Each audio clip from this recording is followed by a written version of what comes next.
Bonjour mes chers amis, mes chers frères et sœurs, mes chers parents. C'est votre frère, votre serviteur Tadé qui vous salue. Je suis très ravi de continuer cette conversation avec vous. J'espère que vous la trouvez intéressante. Et si oui, je vous encourage à liker, aimer, à souscrire aussi, à partager afin que d'autres aussi puissent avoir l'accès à cette information. Eh bien, nous sommes dans une série d'études qui combine une plage santé et une plage d'études de la parole de Dieu. Ils se complètent très bien. Et nous avons vu précédemment sur la plage santé que nous sommes une créature merveilleuse et comme tout équipement ou appareil de haute qualité, l'utilisateur nous a munis d'un manuel de l'utilisateur qu'il vaudrait mieux de consulter et de suivre scrupuleusement si on veut la qualité, si on veut être exempt de beaucoup de soucis. Nous avons vu la fois passée l'exemple du jeune Daniel qui avait toutes les raisons de déprimer et de passer le reste de sa vie comme fou. Mais à cause d'avoir fait des choix de s'inspirer de la parole de Dieu et de suivre scrupuleusement les lois et l'instruction divine, est devenu le sage le plus auguste, le plus distingué de son siècle, et jusqu'à présent, tout le monde parle de lui. Et c'est ainsi qu'aujourd'hui, je ne veux pas beaucoup m'attarder sur la plage santé. Je vais seulement annoncer que, à cause du fait que nous avons vu qu'il y a absolument, obligatoirement, un manuel de l'utilisateur que nous devons suivre pour entretenir notre corps en bonne santé, et que nous avons vu que la bonne santé n'est pas uniquement le fait de ne pas être malade, mais comme l'OMS le définit, c'est un bien-être physique, mental, émotionnel, ce qui ne s'écarte pas de ce que la Bible dit, parce que la Bible dit que nous sommes constitués de 3 parties, et les 3 parties doivent toutes ensemble être conservées irrépréhensibles, corps, âme et esprit. Autrement dit, nous devons le bien-être, nous avons besoin du bien-être physique, bien-être émotionnel et bien-être spirituel pour être bien portant. Donc, nous allons, dans la suite, je vais énoncer quelques lois simples dans lesquelles nous allons plonger en profondeur, à savoir un slogan, même que peut-être vous entendrez, c'est un slogan anglais.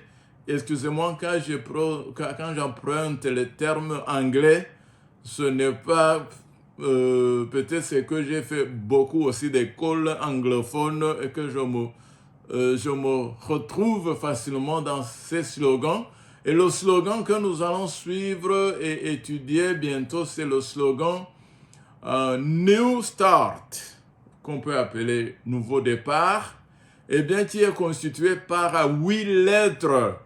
N qui est nourriture, E qui est exercice physique ou activité physique, W qui est l'eau en anglais, water, et puis Star, S qui est les rayons solaires, et T qui est un mot un peu étrange pour beaucoup, le mot qui dit tempérance, qui ne veut rien dire d'autre que s'abstiner de ce qui est nocif et modérer dans tout ce qui est bien. Et puis aussi, on verra l'utilité de l'air A, qui est l'air libre, l'air frais, et puis R, qui est le repos, que ce soit le sommeil ou le repos physique, même sans dormir. Et puis le dernier T, qui sera le trust ou bien la confiance en Dieu. Nous reviendrons sur ces 8 lettres en détail en montrant comment ces éléments de la nature, ces éléments naturels pourraient nous aider à conserver notre bien-être, notre vie en équilibre physique, mental, émotionnel et spirituel. Eh bien, je vous encourage à suivre les plages santé qui viendront en plus pour voir en quoi l'eau, en quoi l'exercice physique, en quoi l'oxygène, la respiration à l'air libre, en quoi le repos, en quoi la confiance en Dieu, en quoi la nourriture et comment contribuerait-il à la bonne santé et au bien-être holistique.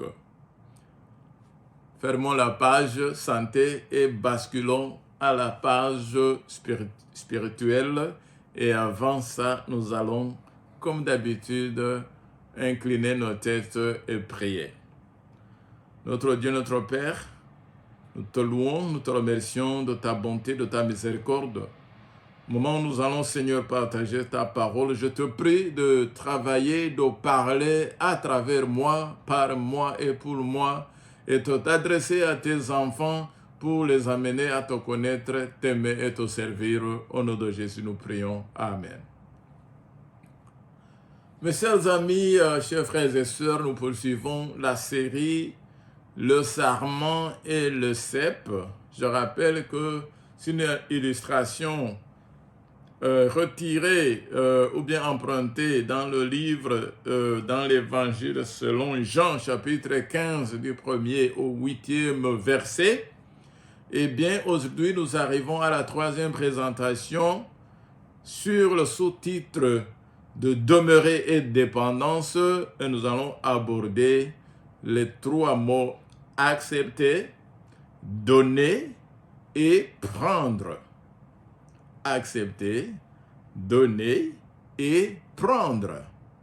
Eh bien, je rappelle que la fois passée, nous avons vu que demeurer en Christ, c'est un processus continu. Ce n'est pas quelque chose qui commence et s'arrête et on a atteint le but, mais c'est quelque chose qui commence et ne s'arrête jamais. On a vu qu'il y a l'œuvre qu'on appelle la purge, ou le mondage, ou le fait de tailler, qui fait produire le fruit, et plus de purge, plus de fruits, et encore beaucoup de fruits, qui est l'objectif principal de la branche. La branche, qui est le sarment, ne fait d'autre travail que de porter le fruit. C'est pour cela qu'il est là.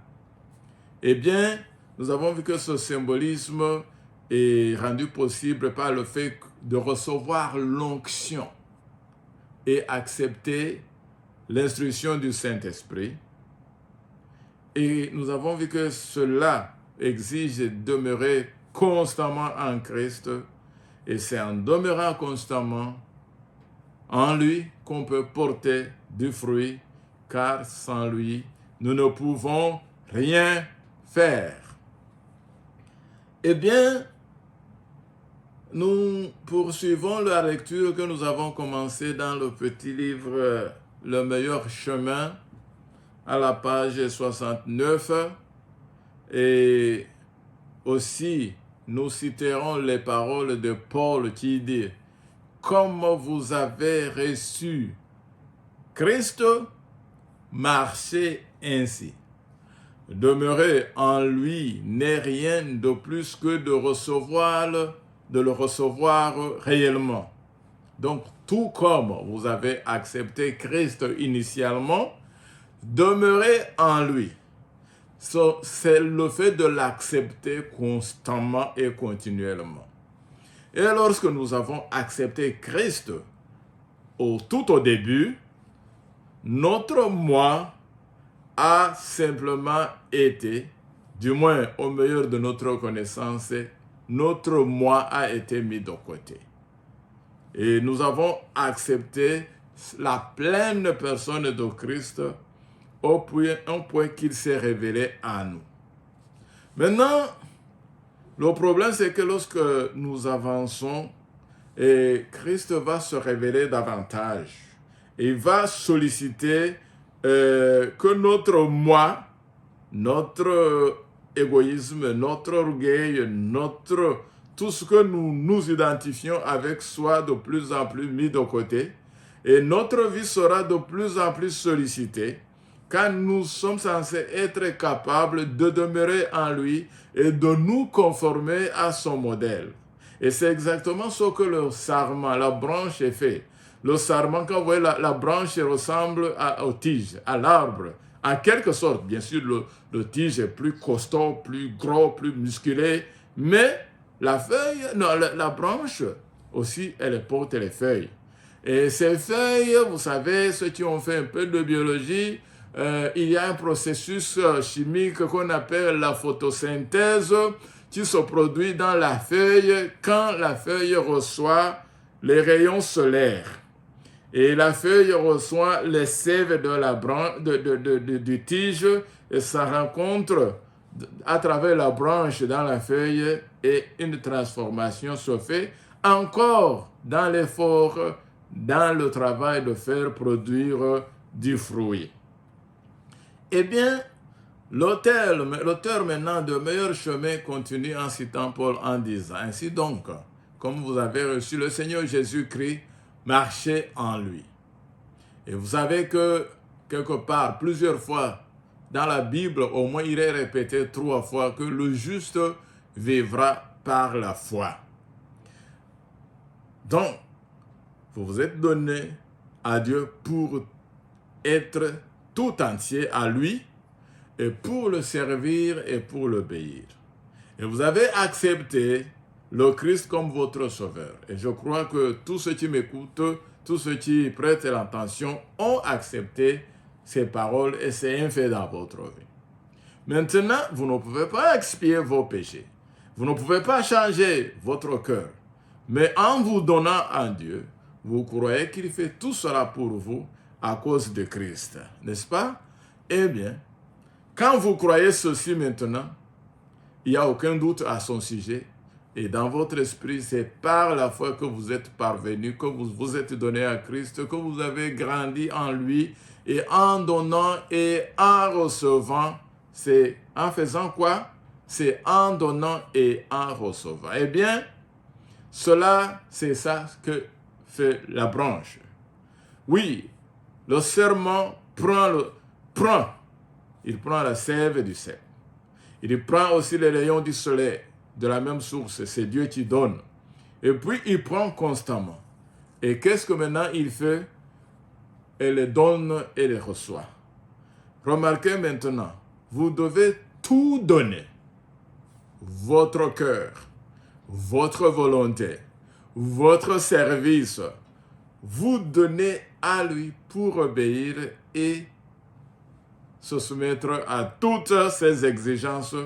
Et vous devez tout prendre de lui encore. Eh bien, maintenant vous voyez, c'est la vigne qui détermine la quantité que la branche aura besoin. Ce n'est pas la branche qui demande 5 litres ou 3 litres ou autant de microns solaires, je ne sais pas. Non, c'est un don gratuit. Dieu donne. Et la part de la branche, c'est accepté. Et c'est Dieu qui connaît la quantité que vous avez besoin pour porter du fruit. Et c'est lui qui décide. Maintenant, marquez cette parole. Vous devez accepter tout. Christ, la plénitude de toute bénédiction, pour qu'il demeure dans votre cœur, qu'il soit votre force, votre justice, votre aide éternelle, pour vous donner le pouvoir d'obéir. Le meilleur chemin, page 70. C'est dans le livre d'anglais que j'ai pris ces paroles.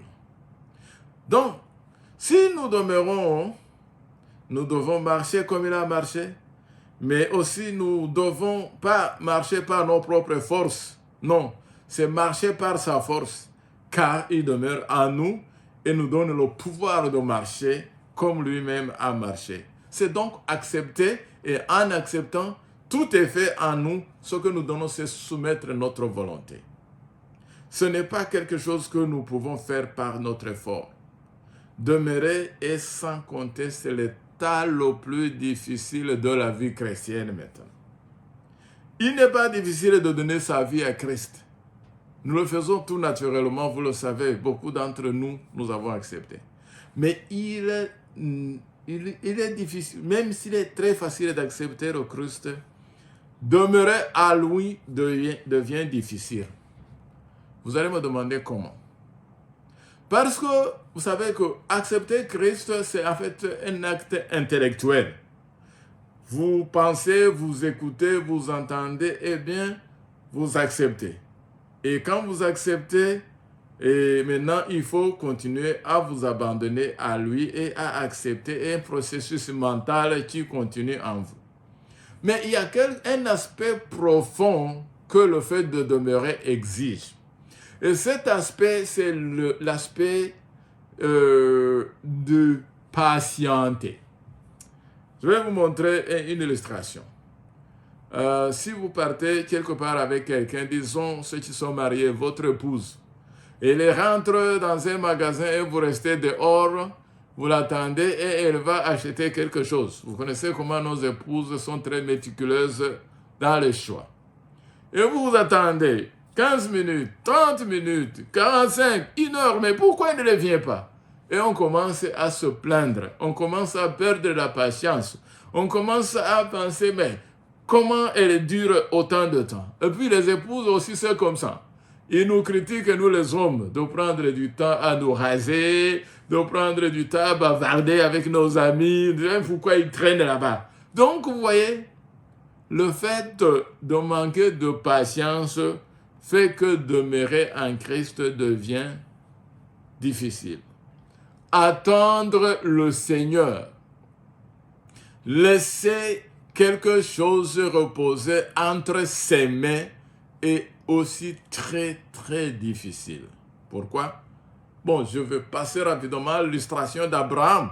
Vous voyez comment Abraham a entendu l'enfant promis, il a attendu à peu près. Après, il a échoué, il a dit, ah, Dieu, on dirait qu'il n'est pas intéressé à me donner l'enfant, je vais faire de ma façon. Donc, si vous remarquez que Abraham, le patriarche fidèle, est tombé dans cette tentation de chercher à faire de sa façon, c'est là où le bas blesse. C'est là où l'humain est faible. Le fait de demeurer, d'attendre le Seigneur, wait on God, comme on dit en anglais, attendre le Seigneur, persévérer, même quand vous ne voyez rien se produire, persévérer dans l'attente, il est très difficile parce que ça touche nos sentiments, ça touche notre fort intérieur.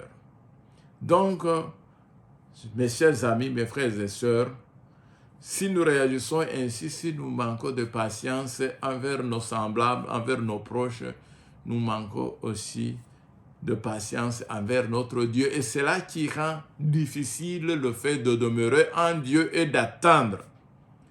Donc, comme le sarment produit, comme le sarment doit produire le fruit parfait, et comment il le fera?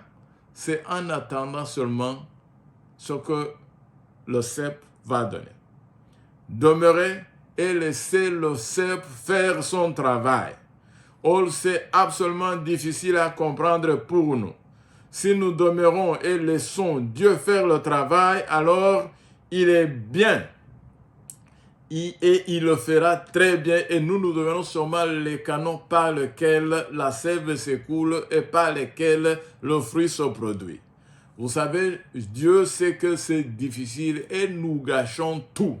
Depuis 6000 ans, l'humanité a gâché. Mais Jésus veut toujours nous demander de demeurer en lui et il sait que le succès, la solution, la puissance de croyance sera seulement de patienter et de demeurer en Christ. Nous parlons de porter de fruits, mais c'est quels fruits nous parlons? Jusqu'à présent, peut-être, les gens se demandent, mais de quels fruits tu parles? Eh bien, l'épître aux Galates, chapitre 5, versets 22 et 23, va nous parler de ce fruit. C'est l'amour, c'est la joie, c'est la paix, la patience, la volonté, la gentillesse, la bienveillance, la foi, la douceur et la tempérance. Eh bien, Jésus a dit, je suis le vrai cep, vous êtes les sarments, et mon Père est le vigneron. Nous devons constamment garder ces trois éléments à l'esprit. Si nous les oublions, nous serons complètement perdus. Rappelez-vous, c'est l'illustration la plus simple.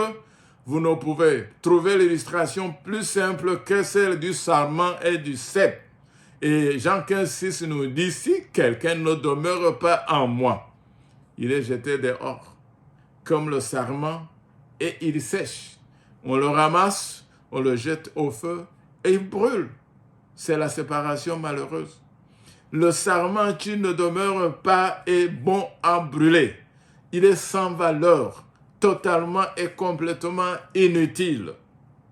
Maintenant, quelqu'un demandera, comment alors relier le fait d'être sans valeur au fait que si l'on ne demeure pas, on n'accomplit d'autres œuvres? Eh bien, c'est le travail du Saint-Esprit qui fait produire en nous ce fruit. Ce n'est pas notre fruit.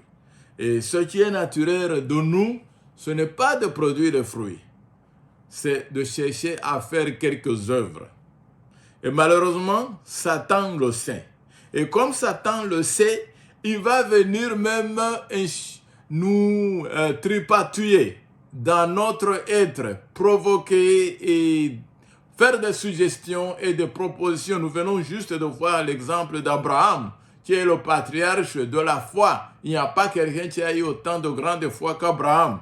Mais lorsqu'il perdit la patience, lorsqu'il se retourna vers lui-même, oubliant son Créateur, oubliant le fait de demeurer, d'attendre et de patienter, voyez qu'il a commencé à produire ses propres œuvres qui ont abouti à la catastrophe et jusque que nous voyons même jusqu'aujourd'hui se jouer encore à Gaza. Donc, s'il vous plaît, demeurons et il nous est impossible de porter le fruit ou bien de faire les œuvres par nos efforts. Donc, enfin, pour conclure, il nous faut tout accepter de Dieu et tout prendre de Christ. Et tout comme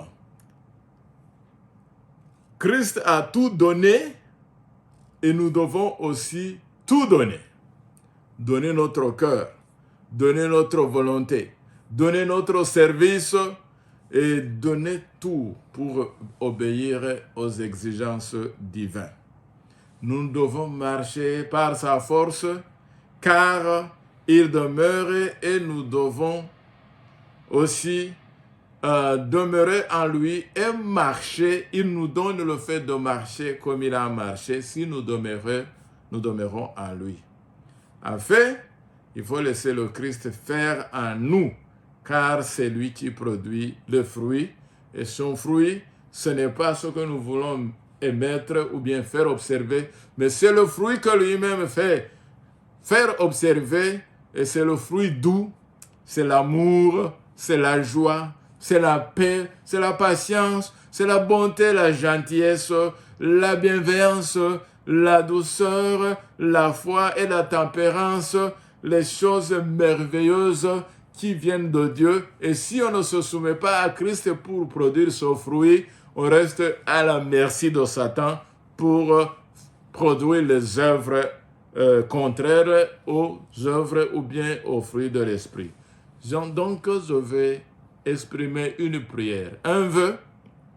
Mes chers amis qui m'avaient suivi jusque-là, vous voyez là où nous allons. Nous sommes en train de chercher une solution à notre vie pleine de problèmes, plein de misère, plein de troubles, parce que nous trouvons difficile à porter du fruit. Et nous avons accepté tous Jésus, mais nous trouvons difficile à marcher comme il a marché. Et nous rougissons sur le fait que de temps à autre, nous nous trouvons à faire les bêtises et nous nous demandons comment cela nous vient. Mes chers amis, je prie qu'aujourd'hui nous puissions découvrir quel est le secret. Et le secret, c'est demeurer en Christ, recevoir, tout accepter de lui, tout prendre chez lui et tout donner de nous donner tout ce qu'il demande et prendre tout ce qu'il nous donne, et nous deviendrons ainsi ses disciples et nous porterons du bon fruit qui plaît à Dieu et qui glorifie Dieu. Telle est ma prière pour vous et moi, au nom de Jésus. Amen.